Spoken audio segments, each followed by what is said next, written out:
And we are live. live. Yep. With worse mic quality than last time, but emergencies and exams and shit. Now I'm on my laptop and it's horrible. Anyway, um, hello everyone. Welcome to the show. It's called Randomness now because it's random topics and shit like that. We were working on preparing a little something about doing what we really set out to do, ripping apart absolute hilarity in a historical context. In that case, we were working on ripping apart Ted Kaczynski's Industrial Society and its Future, but that takes a bit of time because you need to bring the big guns if you want to mess with Teddy. Yeah. But then there's you don't want him to blow you up. Don't want another postal bomb. But then this whole little kerfuffle with Ruth Bader Ginsburg happened, and now riots are back on the menu. Yeah, so it's really been a trip. It's like for what she passed away yesterday, I think. Yeah. And again, condolences. Friday afternoon for us. Yeah, condolences to her family, and all the things that go with Even that. Though I cannot stand her political views, I really have to give her that. She fought off pancreatic cancer at least 3 times, so she was one tenacious fighter in that regard because I saw what it did to my father. She fought till the end, and that's admirable. Yeah, that is something I really have to admire. No matter what I think of her political positions, she was a fighter. Yeah, that I can respect. As for all the political things, we will get into that. But if you want a more eloquent speaker, there is a rant by Razorfist, so you can check that out. I think he covered a lot of his points that he previously covered as well. There's multiple topics I think he did on her. But, we have our own, so. Yes. We will cover that because, we need to broaden the spectrum of the discussion. But I think he did bring up a lot of good points in his most recent one. And that is to fill that seat as quickly as possible before the election. Because it's just going to be a wildfire if they do it afterwards. I mean, have been a lot of hilarities. Like one person who basically said that I think it was Chucky Schumer. He said that they should leave the seat vacant until they have a new president. Yeah. Notice that he said new president, not till after the election. So, Chucky boy, either you're being a completely cocky son of a bitch, which you usually are not. So I think you have a bit of a double meaning there, my boy. Yeah, there's even been I think people on Twitter have been posting this picture all the time. It was a picture of Ruth and her apparent final wish or alleged final wish that her seat be filled when the new president comes in. So then I think AOC went live and she also said it. I think that we should, or not we, sorry, the Americans should honor her last wish and then move on to picking a new Supreme Court judge. Yeah, and she said a few other stupid things. For example, she recently was live streaming from a plane, of all places. Yeah. Which was ripped apart because basically she insinuated that it was the Supreme Court who gets to elect a new president. Like, no, it's the other way around, AOC. You should have read the Constitution, and I think at some point you probably did, but she has such a bad memory that she's continuously either misquoting it or she's willfully misquoting it. And I rather believe it's the second one. She's willfully misquoting it. And then there was her stupid little insinuation that if Trump goes after replacing Ruth Bader Ginsburg, the Democrats should radicalize. And I think in a volatile time such as this, Yeah, completely the wrong it's a call to action that's comparable to, and this is my opinion, because we need to point that shit out. I think it's comparable to insurrection or incitement of insurrection if it goes up to that point of them actually calling for radicalization when it comes to the election of the next Supreme Court judge. And in my honest opinion, the next Supreme Court judge, how do I say this? God damn it, I just lost my train of thought. They should elect the next Supreme Court judge before the election. That's my opinion. And you can pretty much back that up. Because, Yeah. and that is something that I want to make a few points on. Basically, both parties have already openly stated they will contest the election because of all the bullshit that is going to occur, because everyone knows their stupid bid for postal vote is nothing but a blatant attempt to cheat or at least put the legitimacy of the election into question. Then you have places like, so in the beginning they were like, no one is trying to take away in-person voting. All we want to do is basically give people a safer way to vote if they don't dare go outside because of There's COVID. absentee ballots. You can request one. And why go for mass mail-in voting? There is a big difference between the postal vote and the absentee ballot. Yeah. An absentee ballot, for one, it needs to be requested. You need to be in the presence of a lawyer when you fill out that absentee ballot, because the lawyer must state publicly, and it can only be you and that lawyer, that you did not fill out that ballot under pressure. Second, this ballot needs to be authenticated, both by the lawyer and you by your signature. So this is another keep safe thing. Then the third thing is this absentee ballot has to arrive up to a certain point in time. And it usually, the best thing you can do with an absentee ballot is bring it to the collection point yourself. If you cannot, then you will send it via postal way. But even then, you put it in an unmarked envelope to basically obscure that this is a ballot. Yeah. This is to ensure that no one messes with the ballot. Of course, it's the risk that it gets lost, but they even do. If I remember correctly, there was an article that was like counting certain absentee ballots, and like not half of them, but a large number of them were missing. Yeah, usually between 5 and 5%.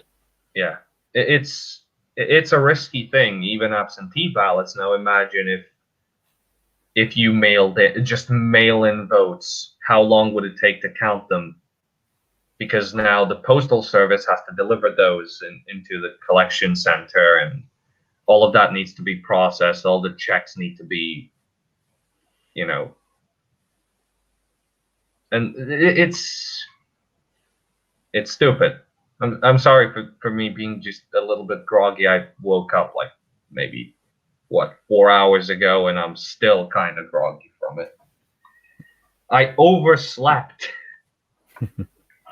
But so the whole reason I made the arguments about the absentee ballot is basically they want to keep the chain of custody intact to make sure no one has the chance to mess with that ballot.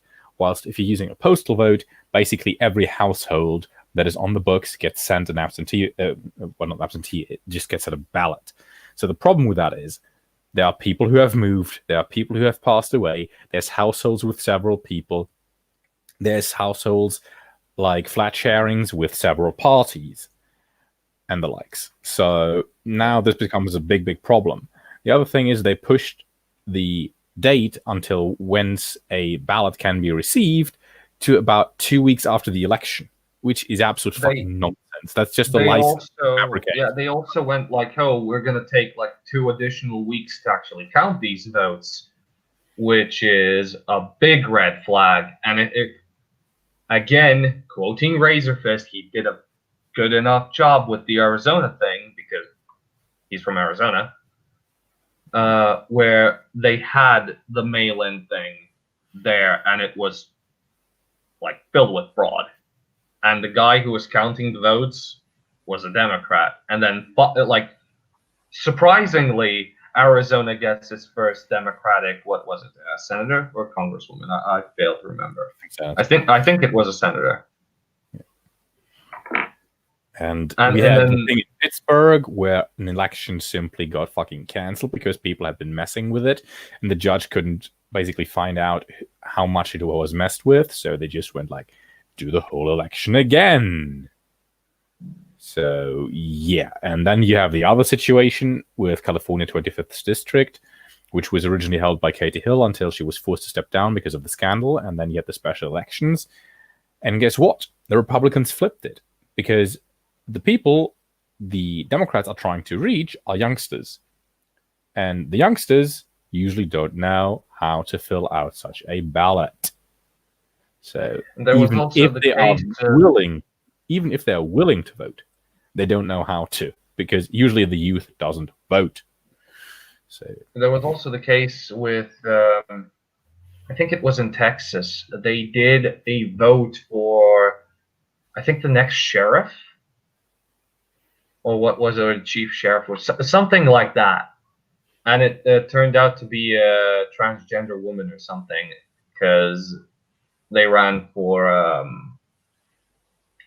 Republican, and everybody just circled Republican by instinct. You know, it's like, who are you going to vote for? It's Texas. Yeah. They religiously vote Republican, so nobody even noticed who it was. And then when they realized finally it was them, they were like, "Wait, what?" and then you come to the next I think problem. Tim covered it. The next problem, which Tim also covered, was now in New Jersey, they are closing down the public voting booths. They're basically disabling in-person voting. Which is highly unconstitutional. Highly unconstitutional, and I think it's a federal offense. Yeah, if it's unconstitutional, that is a federal offense. Yeah, because you're preventing people from voting. Yeah. And then, oh, don't worry, we're going to have mail-in voting. It's like, bullshit. No. So, why am I not surprised it's New Jersey? Why am I just simply not surprised? Yeah. At all. But to get back on topic on Ruth. Ruth Bader we just Ginsburg. laid out, we didn't go off topic. It's basically, that is one of the Yeah, main reasons we've been why digressing. we need the 9th seat in the Supreme Court filled, because all of what we just explained, basically, it just directly leads into chaos after the election. It will get kicked to the SCOTUS, and SCOTUS needs to be able to make a decision. And if you only have 4 versus 4, you don't get a decision, because as unreliable as Justice Roberts has proven himself to be, as well as Kavanaugh, they still will side with the Republicans. So you have a 4 versus 4 vote. So you have a tie in the Supreme Court. So it gets kicked to the National Assembly, which consists of both the House and the Senate. And then things get really interesting, because in that chamber, you basically, how many states are controlled by the Republicans? I think it's 36 states out of the 50 are under Republican control. Probably. And if they get to decide who the next president is, I don't think we need to be an oracle to know what they're going to say. Yeah, basically just everybody's going to say Trump. Yeah. So you need a function, because if that happens, of course, the Republicans are going to be happy and the Democrats are going to be causing all kinds of hell. And yeah, like, they even unfair. This was rigged from the beginning. This wasn't an election at all. And then you basically have civil war. Yeah. So, This is leading up to I'm not The gonna big- say civil war because it's leading up to. I don't think it. I don't think it will escalate to that degree, but some kind of conflict, sure. But if push comes to shove and it actually goes to a similar direction to a civil war, I think the the conservative side might actually, beat the ever loving shit out of the other side. Because I don't want to call them liberals. They're far from it. far lefties. I'm gonna call them what they are. They're fascists. You can do that. It's interesting because I've seen two arguments. My friends in the U.S. Marine Corps keep making the argument it's not going to go that far. The military is not going to get involved. Yeah. Um, They hope they're not gonna get involved. yeah, and Yeah. Tom, I really respect you, and I know you're a security expert in this, and I really, really hope you are right and I'm wrong. But if those war games by John friggin' Podesta are anything to go by, there is only two scenarios that are left. Either Trump wins by such a massive landslide, and I'm talking 5 to 6 points ahead, so that even the postal fraud can't touch him. And basically, that will quash any Democrats because then they know they really fucked up. Or you have a contested election, which basically leads with an attempt at secession from the West Coast, which will cause all kinds of problems on the East Coast. And then you're basically in pretty much Civil War territory. And I know, Tom, you really make that point, and you make it eloquently that the military has no intention of getting involved.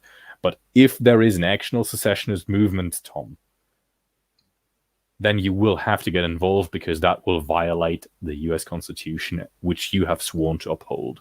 And I really, really hope you are right and I'm wrong. I really, really hope that is the case. But Yeah. now we are digressing. Anyways, Yeah. so why? But this digression needed to happen, I think. Yeah, basically, our main argument from this is this seat for Ruth Bader Ginsburg needs to be filled as soon as possible. So, why do they need to fill that seat? And I hear a lot of whining from the left wingers, from Obama and the likes, and they're going about Galen Merrick. Okay. Merrick was trying to be pushed through in the second half of Obama's second term. So Obama wasn't up for re-election anymore. What you also need to understand is that the Republicans had just received a mandate in the Senate to basically keep a check on Obama and his liberal policies. That was what they ran on, and that is what they did. And they basically went like, nope, Obama, you are not replacing a conservative with a liberal justice. We have a mandate, and we're about to use that mandate, which is what they did. They played by the rules, which, by the way, had just been tweaked by the Democrats. The Democrats used the nuclear option to basically push through that you no longer needed 60 votes in Senate to push through a nominee for the Supreme Court to get in one of their own. And it was Mitch McConnell who warned them, you will regret this. You will regret getting rid of the filibuster. You will regret this. And what are the Republicans doing now? They received a mandate in 2018 in the midterms to work with President Donald J. Trump. And it is the president's prerogative and duty to nominate someone for the Supreme Court of the United States. So Trump is about to do that, and the Republicans are about to do what they received a mandate to do, just as they did when they stopped Garland. So, and cue all the sexual harassment accusations, which they cannot bring because Trump is playing it smart this time. Well, so he's nominating a woman. There are 4 females on his list: Lee, Barrett, and Rushing, who were on his list before but got beaten out by Kavanaugh. The problem with all of these 3 is they need to be vetted, and that is usually what takes so long when you want to push through a nominee for the Supreme Court. But Trump, luckily, has a card in his backside, up his sleeve. So, and Coming up his backside. yeah, sorry, I missed. I just imagine it going like, I have a card right here, and he pulls it out of his ass.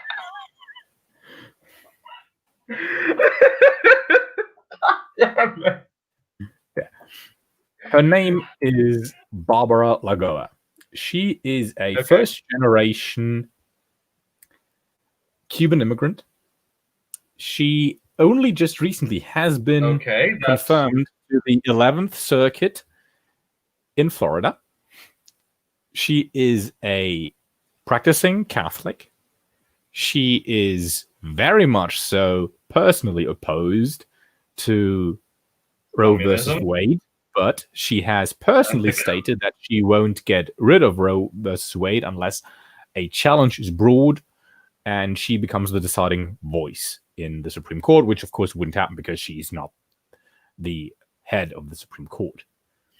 Yeah, she and is kind of wishy-washy on guns, unfortunately, which is my main gripe against her, because I want someone who's a staunch to a supporter. But again, she, as you just pointed out, she is very strongly against socialism and communism. And the best thing is, because she only recently got confirmed for the 11th Circuit, she just got vetted. So basically, she already is vetted, which allows Trump to basically push her through without an additional vetting in the Senate. So he basically can fast track her within 2 weeks. nice. And now things get really cool. In Florida, she was supported by the Florida Senate, 85-15. So even the Florida Democrats support her. There is nothing, and absolutely fucking nothing, the Democratic Party on the national level can do against her. The one thing they're trying to prepare is claiming that she violated finance law. There was an article in The Hill about that. But cue the drums. That led to an investigation during the vetting process for her. And guess what? They found she didn't violate finance law. So that's a dead end. If you bring that, you're just basically discrediting the investigation you yourselves did. So the Democrats have no way of opposing her. There is also the comment that needs to be brought up. If they go against that specific nominee, if they go against her, they will automatically, in the optics sense, in the sense of political optics, they would go against a minority woman, first-generation immigrant to the United States, and a woman in a very powerful position. So a strong, independent woman of color that's an immigrant, and the Dems are going against her. Who, by the way, for a time was a aide for Ginsburg when Ginsburg already was working on the Supreme Court. She was an aide? Yeah, but that was basically while she still was studying law, so that's quite some time back. Yeah. But it doesn't matter, even if we get at Ginsburg too. Again with the we. God damn it. At this point, I think the US is basically the entire world, because they de facto kind of like they're global hegemon.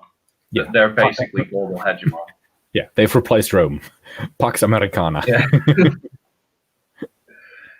I mean, at this point, we could actually call it that, because cue the music, but goddamn it, Trump brought peace to the Middle East. Aye. It's like, okay, imagine the scenario. Just one 70-year-old blonde guy comes in a jet to the Middle East, says, be at peace, and everybody is at peace. What timeline is this? Yeah. It's weird, isn't it? I never expected this. I honestly never expected this. I was expecting like, oh, trade deals here and there. The Middle East is still kind of, the status quo for that part of the world. But I never expected this,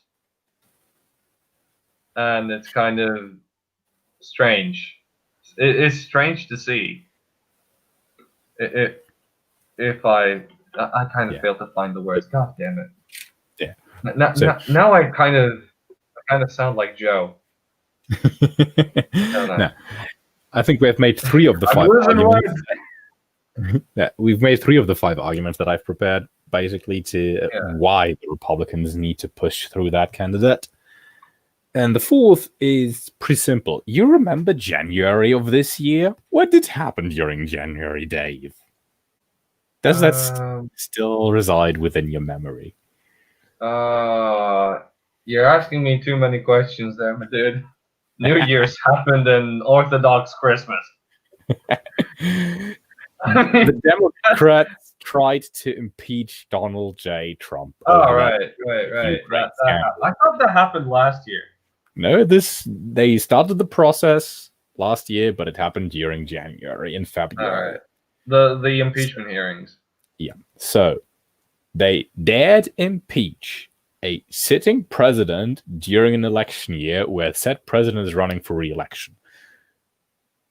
So if they're doing this, and their main argument against having a replacement for Ruth Bader Ginsburg is, yeah, but we should wait until after the election because it's an election year. Bitches, you impeached Donald J. Trump during an election year. That argument holds no water or credibility whatsoever, boys and girls. That is to say, they had credibility to begin with. It was kind of eroding after the first. What's the name of the event? State of the Union. The State of the Union was actually the thing that eroded all of their credibility, because if you remember when when Trump was saying like, hey, we have the least amount of unemployment for basically everyone, and then he said like, this year the most people of color applied for a job and got their jobs, and now they're in a much better place economically. Everything is fine. Everybody's applauding, but all of the demis in the all of the Dems that are in white, all of them in white. I think it was the Squad and the rest of them. And it's like all of them are just silent. Yeah. It's so basically what we have already seen is the Dems have wasted all credibility. Their argument is not persuasive in the least because of what they did in January. Even though a lot of people they're still pushing for the Russia hoax, because there's a few. I think even who was it? Schumer. Could be. That tweeted out, it's like, hey, there's suspicions that Russia might be meddling in our preparations for the election and shit like that. And everybody went like, oh, for fuck's sake, now. Yeah. Fuck now. And there was also this kind of connected to the drama of the death of Ruth Bader Ginsburg, is the people on TikTok just having a meltdown over her death, and then everybody on Twitter. And this is something, you can't make this shit up. And I was waiting for you to go through your arguments about it, and then I'm gonna go to the social media bullshit.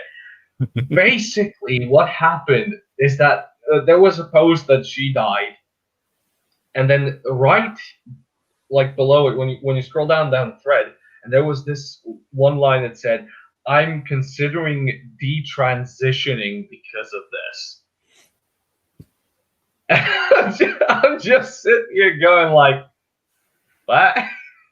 How the fuck does this happen? What is this timeline? Can somebody please explain? It's like people are just losing the hope, losing faith.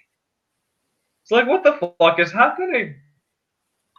And then everybody was like, you were supposed to resign during the Obama years so we can have a new Supreme Court judge. Yep, How dare you die in 2020? That's actually my last argument. Ruth Bader Ginsburg was ill for the last 3 years, and she was basically in and out of hospital all the time. She wasn't able to do her job properly, and she should have stepped down on medical grounds a long time ago, but she was too stubborn. And as much as I admire her fighting spirit, even if you're that tenacious, don't confuse it with just being stubborn and pig-headed. She should have done the responsible thing. Yeah, she should have done the responsible thing and just resigned for her health's sake and for the sake of the country.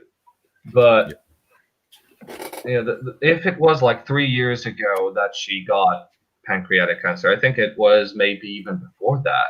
Maybe during the Obama years, she was even like absent all the time, if I remember correctly. There were like arguments against her being on the Supreme Court in the first place back during the Obama years because she was getting, I mean, she was old, and I think she was absent a lot. I may be wrong, I don't know, but there might have been something like that. Correct me if I'm wrong, Lawson. It's also, we had a few other people who basically said the same thing. I mean, Robert Barnes had made the argument a while back, and I highly encourage everyone later on in the day. There's going to be a live stream of Robert Barnes and Yuval Fry breaking that stuff down as well. That's going to be very, very interesting. But I'm certainly going to watch that one personally. The other thing that just springs to mind all the time when I think of Ruth Bader Ginsburg and now the riots, they're back to rioting. It's like, Trump hasn't even done anything yet. Yes, he has said he's gonna nominate someone, but we've laid out the arguments why he wants to fill that seat and why that seat needs to be filled. And the other thing is, this most stupid argument I've so far heard was the appeal to decorum by the Democrats. We don't share your sense of what it means to be calm and what decorum means, Democrats, because you people have been diluting the meaning of words for so goddamn long that I don't give a fuck about what you think anymore. The other thing is a little quote by Obama from 2013. It's a democratic process. You lost, so let the winners do their job. That was what Obama said back in 2013. So all I can say is listen to your own little quote-unquote messiah. He pointed it out. You lost in 2016. You lost in 2018.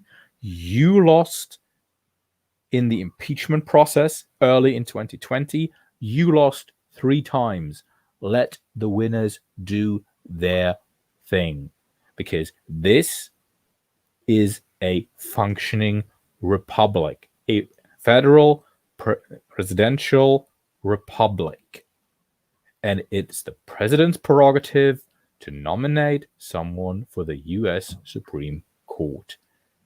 If you cannot handle that, you yourself just outed yourself as not a member of the political system in the US, aka you are opposed to it. You are a seditionist.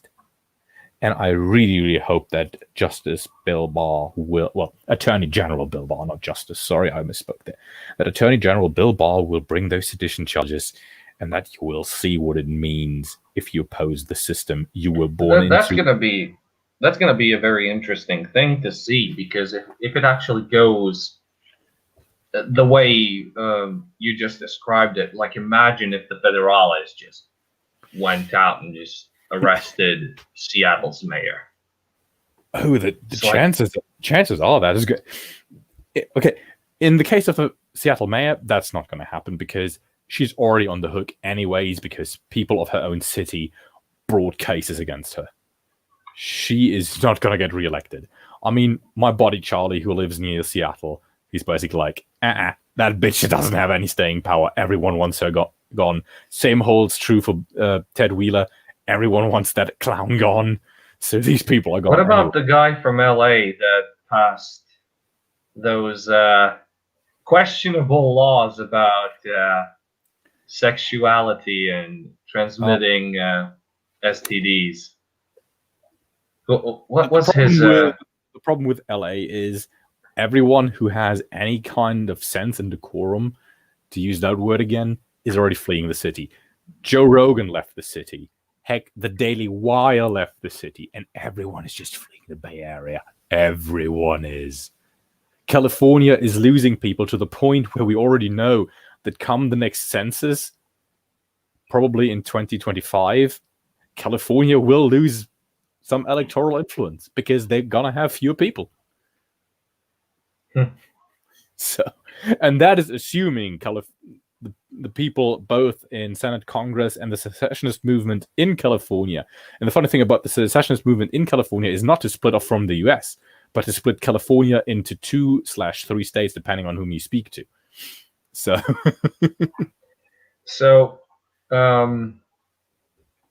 okay, considering the guy's a Republican, what's your opinion on the governorship of Arnold Schwarzenegger during his time as governor of California?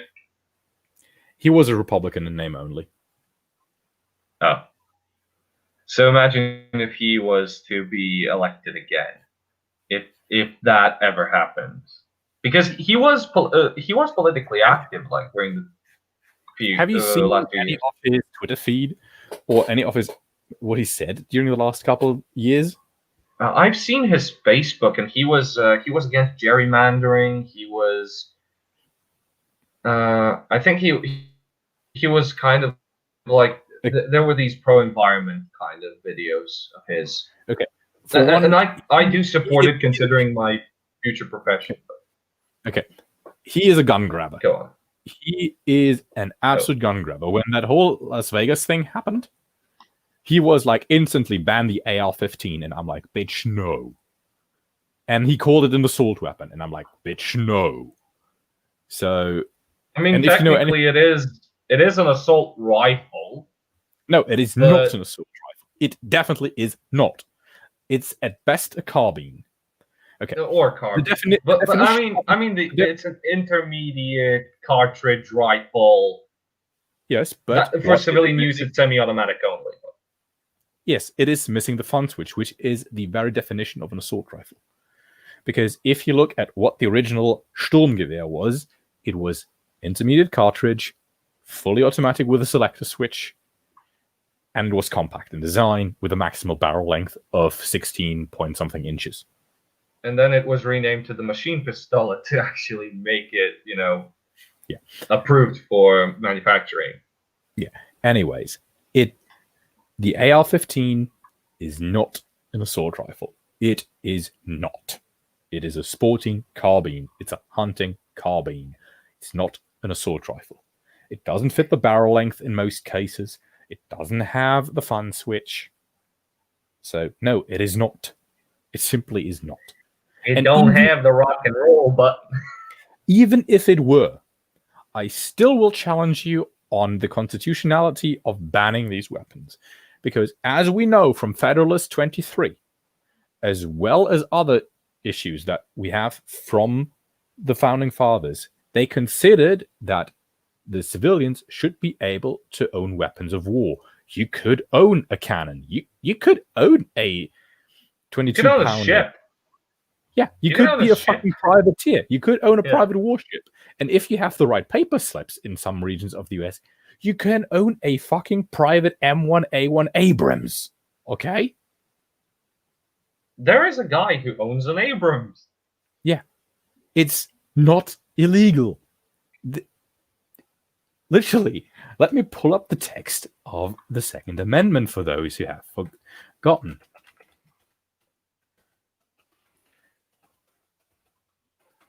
I have it by heart at this point, but okay. Kind of shames me that I have to pull it up. God damn it.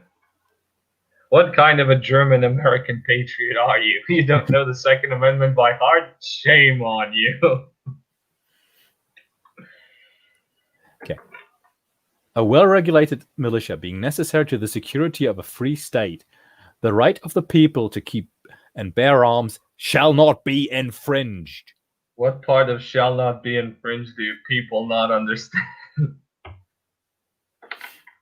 So,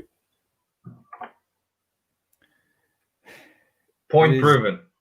It's like, yes, you can make the argument for them to being well regulated, which a lot of people understand to mean that you can make such laws, and that has been the argument from the Democrats ever since the end of slavery, which was when the first gun laws were created, because they were afraid of vengeful blacks going about and shooting them. Well, Afro-Americans, sorry, not blacks is a term that is being frowned upon. But why don't we just use the language that was used back then? I think that would be absolutely fantastic to put on YouTube. No. Anyways, so basically, there was a reason why they didn't want guns in the people of certain hands after the Civil War. But if you dive in, well regulated actually means well supplied and well trained. So you can bring the second argument. Yes, the National Guard is said militia. No.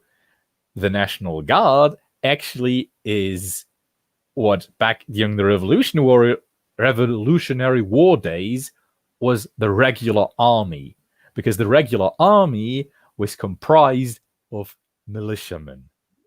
Don't the military in general just defend the U.S. from enemies, foreign and domestic? Yes. So you need to have a standing army inside as well. Yes.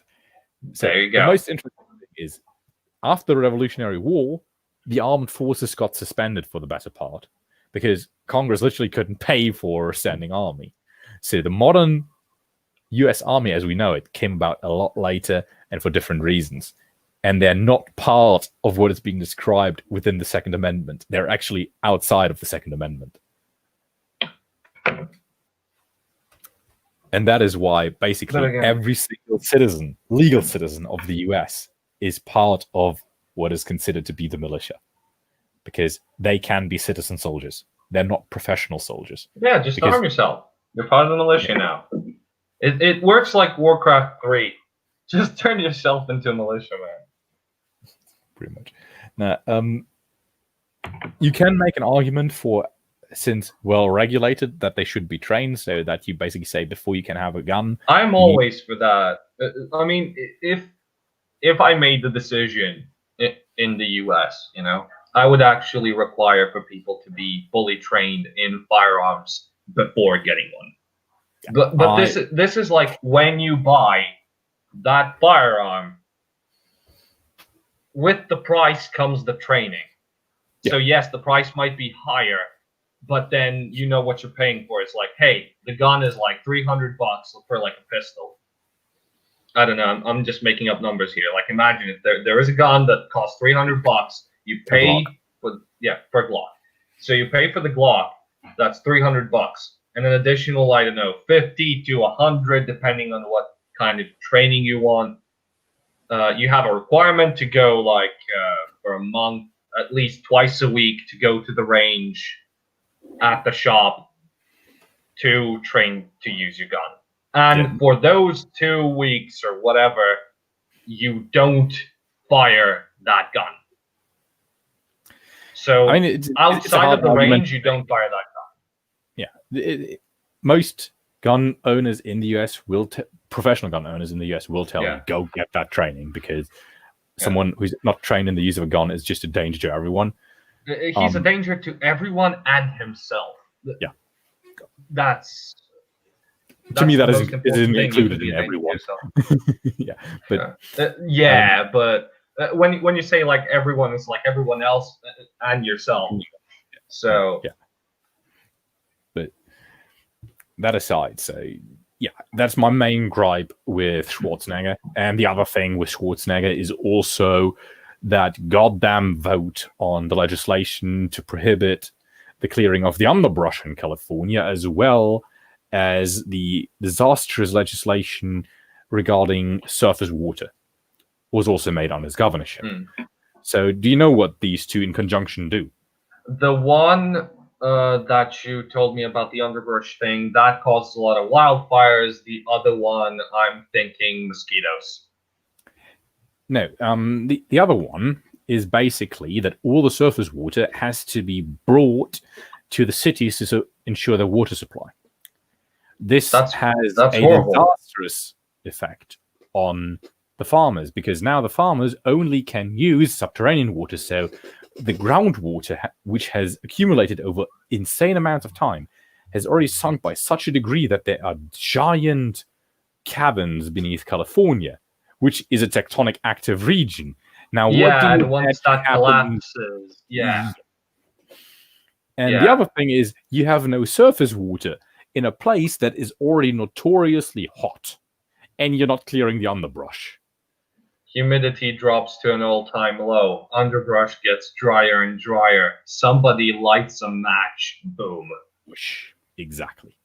And the worst thing, this is somewhat on topic of this show in general.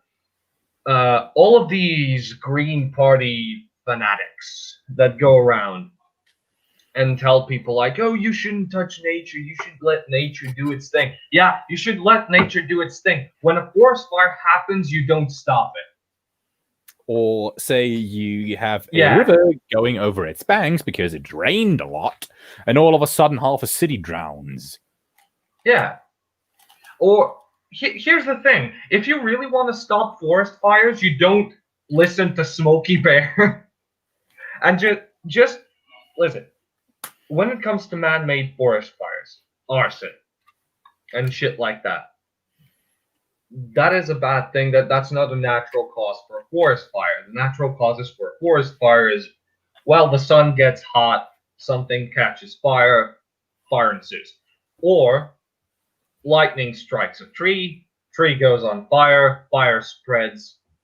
Natural thing. Natural causes for a forest fire. No problems whatsoever. Nature does its thing, like parts of the forest, burn until it gets to a certain point where it can't burn anymore. It wastes all the fuel. And then on that burnt soil, new plants grow. There are certain species of plants that require burnt soil. They require a lot of temperature to make the seed sprout. That's a very important thing. Several plant species that you might not know about could have gone extinct because you keep putting out those natural forest fires. Second thing, if you want to stop the natural forest fires to keep most of the forest intact and your air quite clean, during the winter, get rid of the underbrush with controlled back burning. This is something Europe does. And Lawson here can confirm that even in his little area of the Black Forest, they do that. Yep. Because it's part of, keeping it the way it is. To keep it nice. To keep it not on fire. To keep the sky blue, not orange like in goddamn Fallout New Vegas. You wanted NCR, you got NCR. There you go. You stopped backburning. Well done. You gave nature a goddamn slap in the face.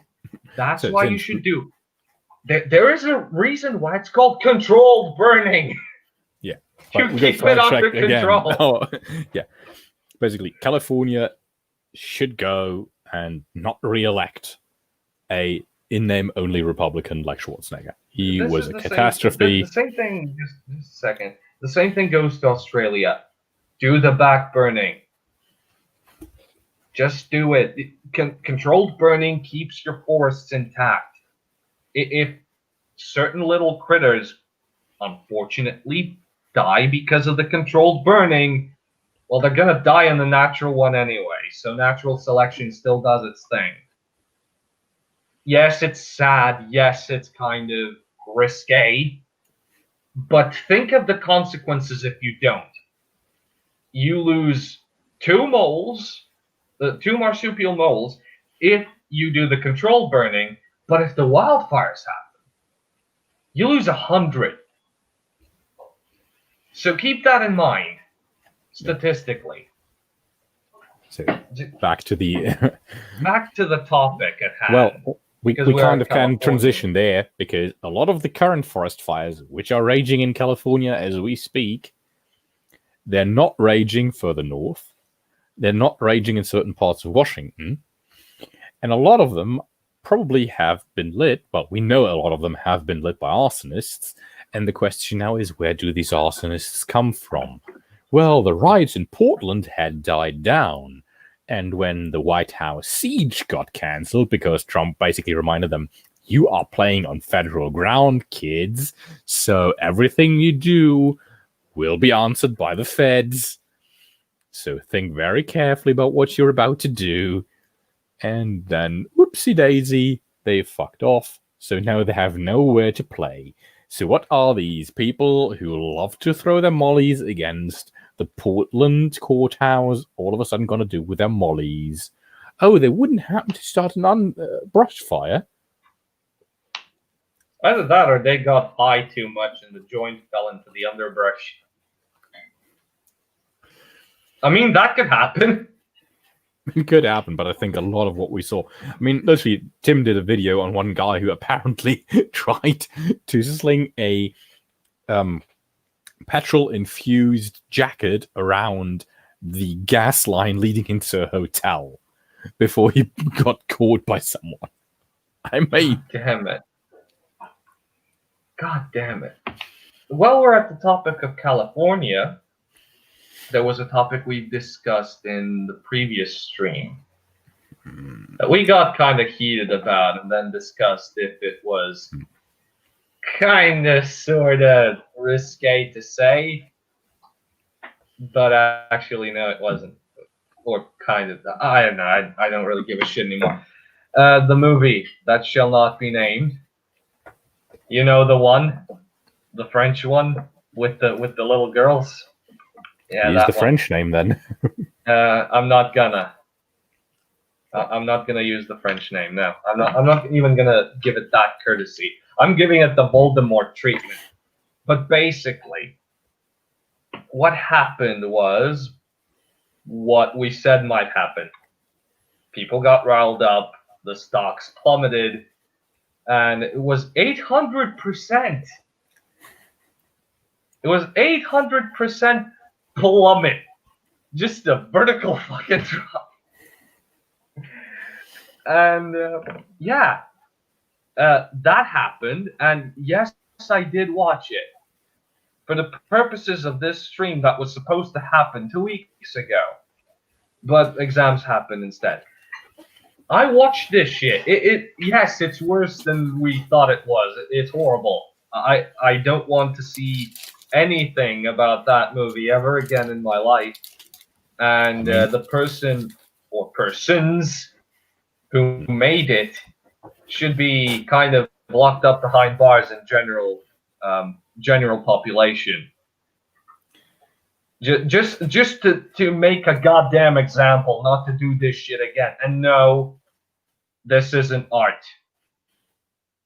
You can't tell me this is art. Showing a little girl doing that thing in the bathroom with her whatever uncle or cousin's phone. No. Showing that little girl's underwear as well. No. Fuck you. That's not art. Yeah, and the whole argument about what? We knew the French already were kind of messed up. But for example, my sister, when she still was in high school... Listen, your German side is showing. Okay. You have to make that joke. Sorry. No. When my sister still was in high school, she had to watch two movies in French. One is called Puppy Love. The other one is called The Life of Adele, or Blue is the Warmest Color. Both of which I had the misfortune of having to watch back home. And I already was like, what the fuck? with those, but from what I've heard, basically Cuties takes all the nonsense in these movies. You named it. And oh, sorry, my bad. It's fine. It's fine. And basically, you can name it. I won't. Yeah, that French. It's basically it's the worst escalation of the French doing quote unquote growing up films to date, and they've already done some pretty atrocious ones before. Yeah, the same director also worked on another one that was pretty egregious. The cinematographer for this one also worked on a short film where a 7-year-old runs around the beach naked. How the fuck are we supposed to interpret that? This is made public. And I know, like, for example, way back, people who had like these, portable cameras and shit, they would like film their own kids like swimming and shit like that, and kids in swimwear, basically, or they didn't have swimwear; they were in their birthday suit. It's like this sort of footage is just shared between the family. It's like, oh, look at the cute little rascal just running around the beach and swimming and playing in the water and whatnot. It's a different kind of context, and that's kind of like a family video that's not in the public. Yeah, as long as not in the public. Yeah, and that kind of thing I can understand because you're filming your own kid, and it's just you filming your kid playing in the sand. But when you make this shit public, it kind of has a different type of context, where it goes into the weird category, borderline face the wall category. So when it came to this movie and all of the scenes I've seen, and then I see people like spiked, going like, "Oh, this is a coming of age story. Oh, you people that see sexuality are actually the ones attracted to children." Excuse me, bullshitter, but no. I don't have to eat shit to know how shit tastes like. It tastes like shit. So if I see what I saw, and I tell you this is wrong, this is disgusting, and you should be ashamed of yourself and possibly even in prison, I don't need a first-hand experience. No, go away. Go away with that bullshit. And because Netflix's stocks tanked, because of very good reason, they decided to do the sensible thing and remove the movie, right? Right, Larson? Right? No. They tried to make us think. They tried to make a sneak. They tried to make a little sneaky. What they did instead, they hid the movie. Now when you type in cuties, it doesn't show up. You have to type in the French name to make it show up. Yeah. You thought you escaped the rightful hand of justice, but no, you didn't. No, you didn't. You motherfuckers. So, yeah, I don't want to remember ever seeing that horrible thing that I refuse to call a film. It's an exercise in the most disgusting, depraved bullshit that I've ever seen on the internet, and the people defending it need to be on an FBI watch list, and let this be on record, I fully support these people going to prison. If the investigation shows that they did an illegal act. Which I do believe, because there are several attorneys. We saw Crowder's attorney, Bill Richmond, voice his opinion on it, and he said the moral ground has already been passed. It's like the de facto thing about this movie being immoral, that thing is already established. Now the question is if this film goes into the CP category. And you pointed out to me before that I don't know who did that Robert Barnes. breakdown. Barnes. So he said that it wasn't lascivious enough to go into the scenes that he had seen weren't lascivious. Yeah, no. Yeah, the scenes But that he had seen the entire. But yeah, if he actually saw the entire movie, you would actually see that there are scenes, one of which was lascivious enough. That one being the scene in the bathroom. We don't see any nudity though, but we do see what she does, and I don't want to describe it because it makes me sick.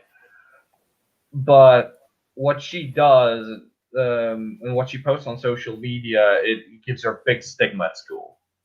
So everybody kind of calls her out for being a promiscuous individual. And she then stabs a boy with a pencil. Yeah, that one happens. And also what happens in that film is when she goes into the dance competition, she pushes one of the other girls into the river, and the girl almost drowns. There's a lot of fucked up scenes in that film, and I've heard some people even compare it to a Serbian film. I haven't watched that one, and I refuse to do so. Nobody in my country likes it. Nobody. Everybody hates that one. Like a lot of people that you even mentioned, like when they meet a person from my country, they go, "Oh, like the Serbian film." It's like, don't mention that thing to me. but yeah, that one even goes to grounds that are just awful and horrible, like snuff movie level bullshit. But this one, yeah, this one towed the line of what is and what isn't CP, and I lean towards the one that yes, this one is CP, and it should be restricted in every single region. So, going to you, Lorson, any opinions on it? You let me go on for quite a while. I still think there are a few arguments that Barnes made which will carry weight. For one, there is the statute of is this available to everyone? Because if it is available to everyone, basically everyone with a Netflix account had the opportunity to watch it, and you cannot prove that they did or did not watch it unless you, of course, gain access to the database that Netflix has, and there's a question if they even have that database or if that is contained within plugins on your end. Anyways, you cannot go after everyone who has a Netflix account, because then you just throw the idea of innocent until proven guilty out of the window, and goodbye to Blackstone's formulation. So I don't think you can prosecute people for cuties, except for the producers, but not the people who have consumed it. The other point being that you still have international law to respect. And even though I agree with you that I find a lot of the law that you have, for example, in France, where the production of such a movie is legal, is absolutely disgusting, but on the other hand, it's French law. Who are we to dictate law to the French? We keep harping on about sovereignty and why it needs to be protected. Yeah. So we don't exactly have grounds to now backpedal on our position just because it suits our agenda. Just because of a moral argument. But there is an issue here that's not entirely a French issue, because this one was for the international market. And I think the UN has a certain charter about children's rights. Now, if this movie violated any of those, you could prosecute the director under international law. Potentially. I'm very much a layman in this, so I'm not an attorney in international courts, but if Netflix was the one distributing this, they could be an accomplice in production of CP abroad that was distributed in the United States. If this thing goes into an investigation, and I think they might even have grounds to indict people in France because of the shit that was distributed in the United States. I think, again, you can get a few people at Netflix, but I doubt that you can go after French citizens for it. Because they are not subject to your laws. They're not subject to U.S. law. Yeah. And the other thing is, even if you say, yeah, so what, if you go to America and kill someone, you still are going to be subject to American law. Yeah, but that doesn't exactly function all the time. And you also would... Okay, as long as there is no major criminal complaint, and this is, at that point, not a major criminal complaint, even though there is an extradition treaty between France and America, I doubt that the French courts would extradite on these grounds. I really, really doubt it.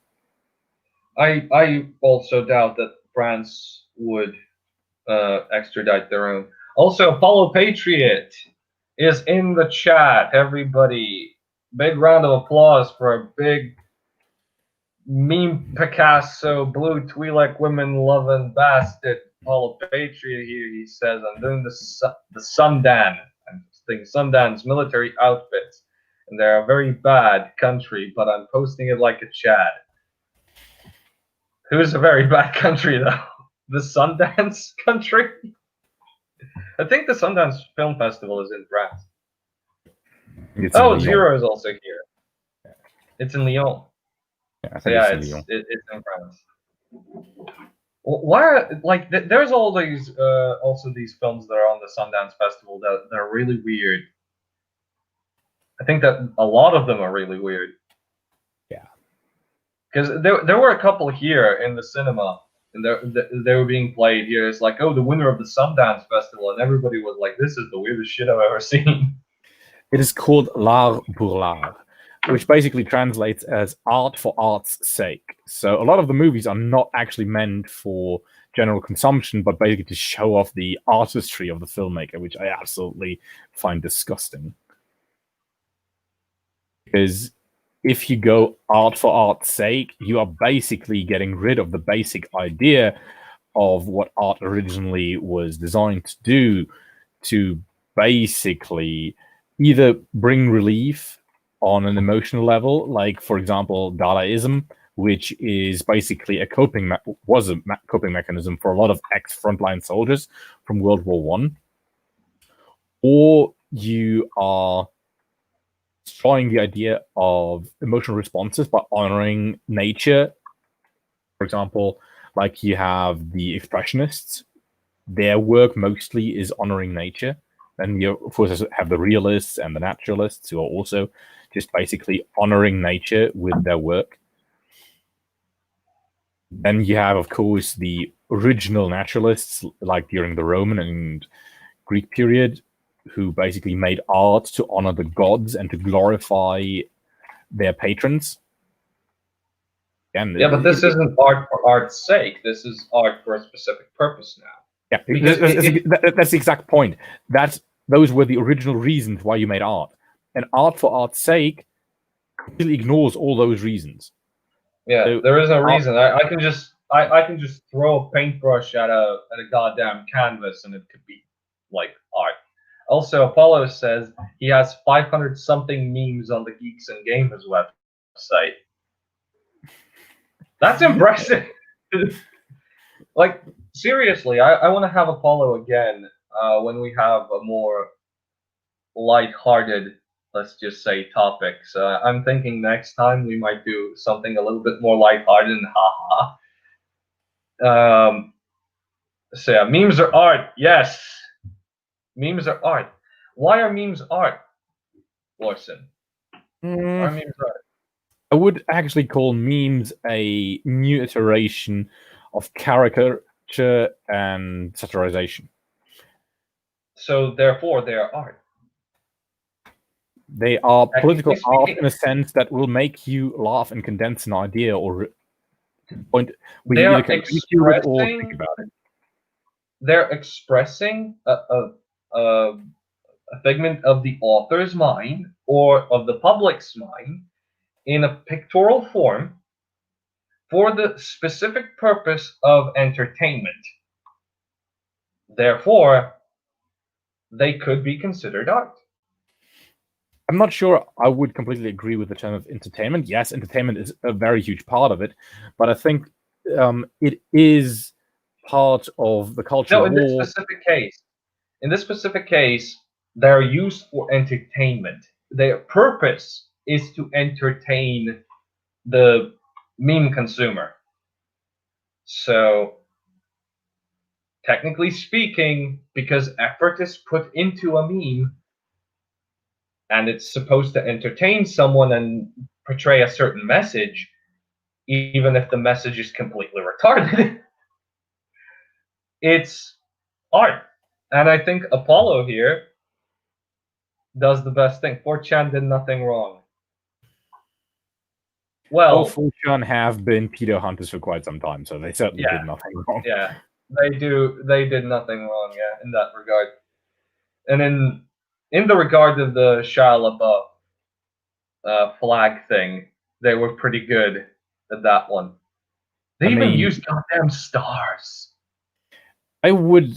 Well, that was the first time we saw their prestigious abilities on display, but I would The rather terrorist camp.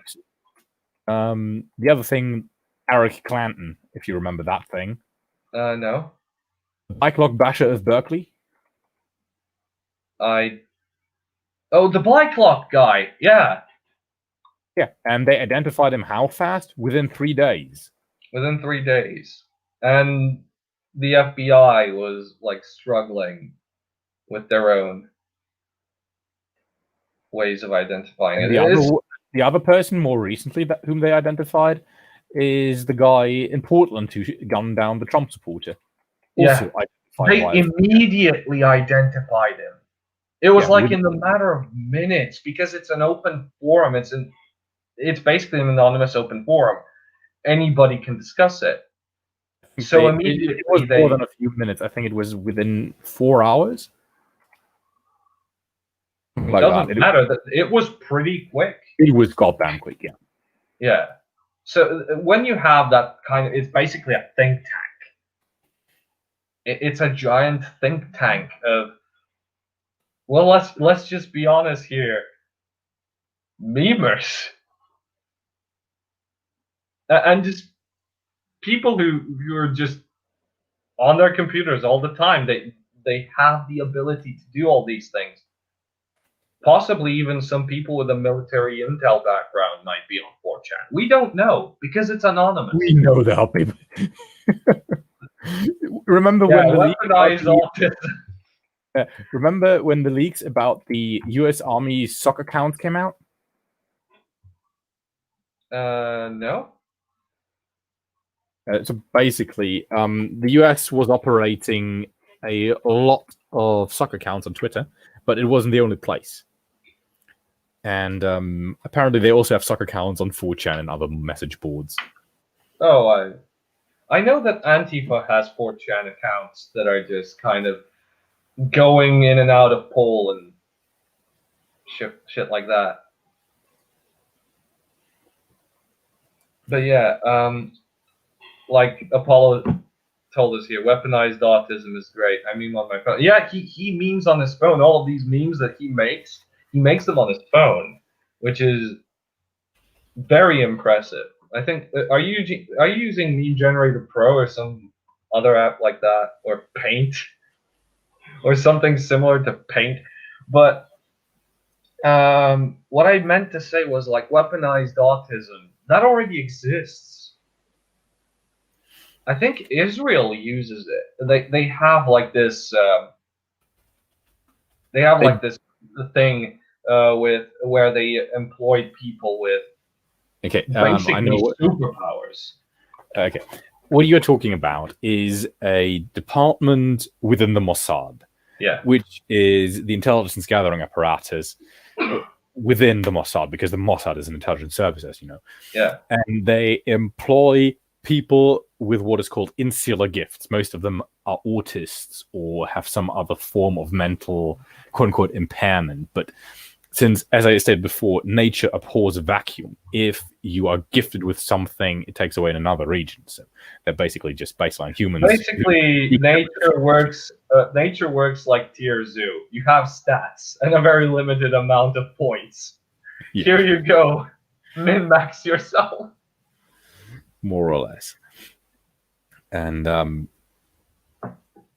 the interesting thing in that regard is, for example, I know of there was a documentary on these people a while back. I can't find it because apparently it has been scrubbed from the internet. It was an Israeli-made documentary. It only had English subtitles.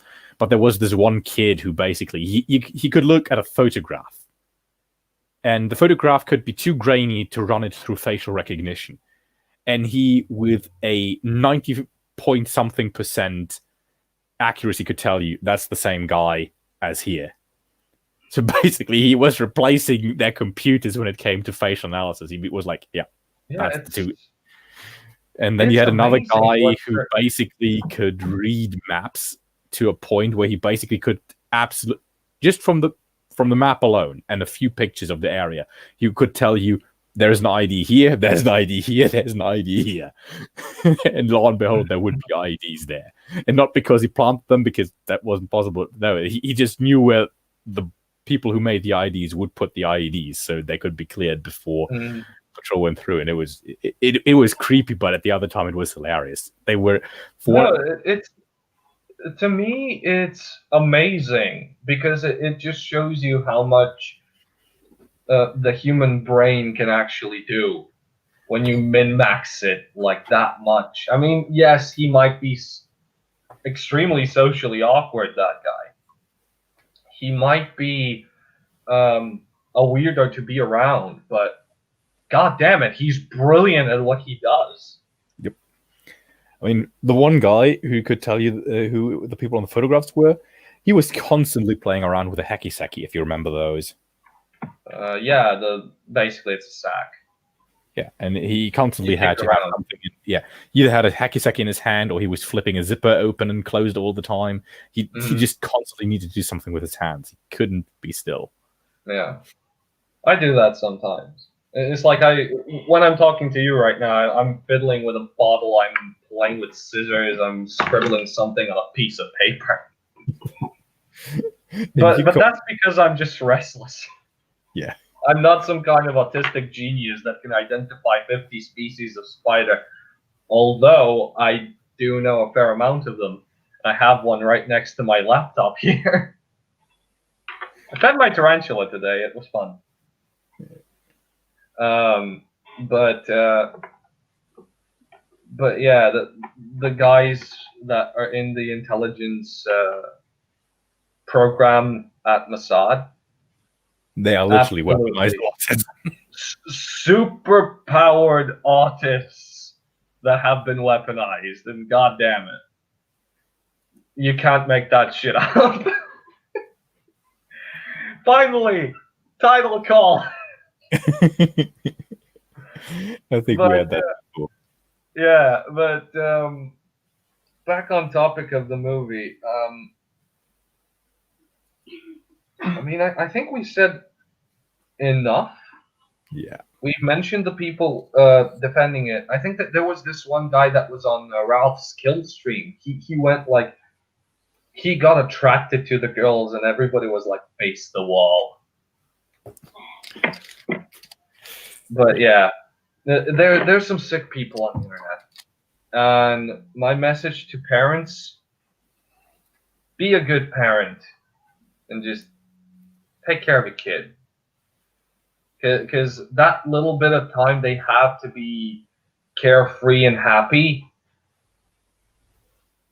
use it the best you can, because the world is shit. I mean, it can be great, but once the shit hits the fan, it's really shit. And this movie kind of proves it. It's a horrible reminder of what kind of sick people might be out there. And to be perfectly honest, kind of scared to be a parent because of it. You don't know what might happen. That amount of stress really is a demotivator, but at the same time, you want to be a parent. So, yeah, we could wrap this up. So, Yeah. I think that's what we're supposed to do at this point, Yeah. because we covered everything we wanted. And sorry for the long wait. We originally set out to do that on a weekly basis, but life just hasn't been kind to us. So we are trying to keep it unscheduled, but really it's I used to hate on Arch and Sargon on the others when they wouldn't do it on time, but now I know how hard it can be to get that stuff done. Yeah. And I'm like, sorry people, I didn't know. You need to prepare for this shit, and you really need to organize. And right now, my girlfriend is right behind me. She's very hungry, and we need to order some food. And she found a coupon that gives us like €4 off of the delivery order. So I'm gonna be eating like a motherfucker. Go enjoy yourself, because I still need to go and burn off some calories, as you know. Yeah, you need to work out. So anyway, overall, to sum up things, Ginsburg needs to replace ASAP. Second, California should not elect anyone who is Republican in name only, like Schwarzenegger. They need a true Republican, and given where that state is headed, we actually may see that again. And third, the Frenchies fucked up hard time. Netflix wasn't just giving us a provocative poster. No, it was what we always claimed it was, and Netflix got punished because they put it out there, and rightfully so. Yeah. Basically, take care of yourselves, and enjoy this time that we have. And also, one more thing: keep your spiders happy. Because they do a little dance, by the way. They really do. Crab rave. Anyway. Farewell, everyone. Take care. Planned topic, which we hopefully can do, because we still owe you the Gladiatrix video, and which may be a bit shorter, because the more I read about Gladiatrixes, the more I realized, yes, they did exist, but they were a bit of a rarity and not exactly always welcome. The other thing is what we were working on before we got derailed by that Ginsburg thing. We still want to break down Ted Kaczynski's Industrial Society and its future, and that will be a long way away, because we really need to dig into that one. I think the audiobook is like 3 hours long. 3 hours, 24 minutes. Yeah. So I need to listen to that one to be on par with you, and we need to compare notes. Yeah, I'm probably just going to... I think I already sent... Either I already sent you the PDF, or I planned on doing it anyway. I have the PDF as well, which we got to go through and rip apart. Yeah, we're going to go through it. But next time, lighthearted topic. I'm expecting you, Apollo, on it, and I'm expecting you, Zero, as well. So, everyone take care, and goodbye. Goodbye.